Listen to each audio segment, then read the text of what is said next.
Good morning and welcome to the Forex Daily Update, brought to you by Pepperstone on Monday the 3rd of December 2018. I'm Darren Sinden and you can follow me throughout the day on Twitter by using @DS_Pepperstone. Right, as ever, let's kick off with a look at the overnight changes and price moves to be aware of. But as it's the first trading day of a new month, I thought we might take a look back at the trends and traits that we saw across the course of November. First of all then, the euro still down on a monthly basis, down against the US dollar by around 0.31%, despite a good pushback across last week and again this morning. Sterling, for its part, down sharply against the US dollar, down 1.76% over the course of the last month. Yes, we've seen some improvement this morning, but the cable rate's still well below 128, and of course that key rand number at 130. A different story though if we cross around to Australasia. We've seen good gains there from both the Australian and New Zealand dollars across the course of the last month. The Aussie adding 2.25% against the US dollar. The Kiwi a very impressive 3.75% to the good against the US currency. Dollar index for its part trading around 96.88 this morning. On a monthly basis that's up just under 0.5%. Of course, we've seen ranges down to 96.22 and well above 97 over that period. It'll be very interesting to see how the dollar reacts to events that have happened at the weekend and more important events to come this week. In the emerging markets, perhaps the pick of the bunch to my mind, the South African rand, trading now at 13.7265 and up by around 2.96% against the US currency. The rand doing very well there, holding its own and more.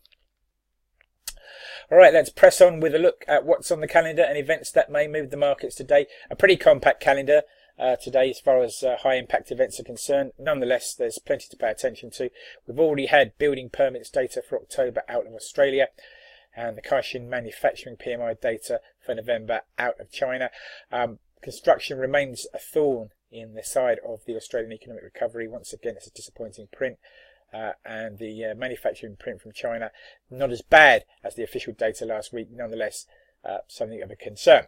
To come then at 8:15 this morning, we will have retail sales data for October on a year-on-year basis out of Switzerland, and then at 8:55 we'll have market manufacturing PMI data for November for Germany. You remember we saw a low print in German GDP last week. What will the PMI data say about what's happening in Q4 as opposed to that Q3 data in the GDP last week? Then 5 minutes after the German PMI data, we'll have similar data out of the Eurozone as a whole. As ever, then a chance to infer something from the German data ahead of the wider Eurozone data. And at 9:30, we shall have manufacturing PMI data out of the UK for November. And then we'll take a pause all the way around to 14:30 GMT, and we'll jump over the Atlantic to Canada for market manufacturing data, PMI data I should say, there for the month of November, and that'll be followed at 1500 by the ISM manufacturing PMI data, the domestic US read, shall we say, of industrial activity in the country, closely followed of course that data by US investors. Same time we'll have the ISM prices paid data for November as well. Then at 15:30, the first of the day's central banker speeches, FOMC member Brainard kicking us off.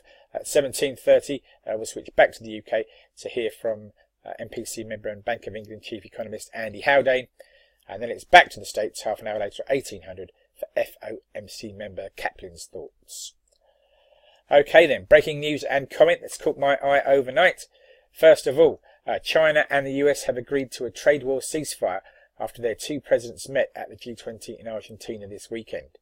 China is also said to have reduced and removed tariffs on US auto imports, according to a subsequent tweet from President Donald Trump. Oil prices have rebounded on the weekend's developments, and Brent crude is up by around 6% plus this morning.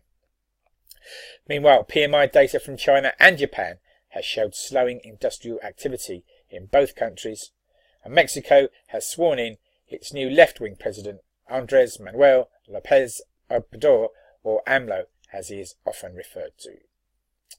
Okay, right, well, food for thought and something to take away with you into the trading day and beyond. Why not think about this? Saturday's historic meeting between Presidents Trump and Xi could be the first step in a de-escalation of a trade war that had threatened to envelop more than $600 billion worth of annual trade. If there is further progress here between the US and China, will President Trump then focus his attention to others in the trade arena, such as the EU. And I think that there's every chance that could happen. So it might be good news for China, America, but maybe there's now some tension to come between between America and the EU. We shall see. Okay, please take a moment to read this risk warning. Trading CFDs and foreign exchange on margin can be a risky business.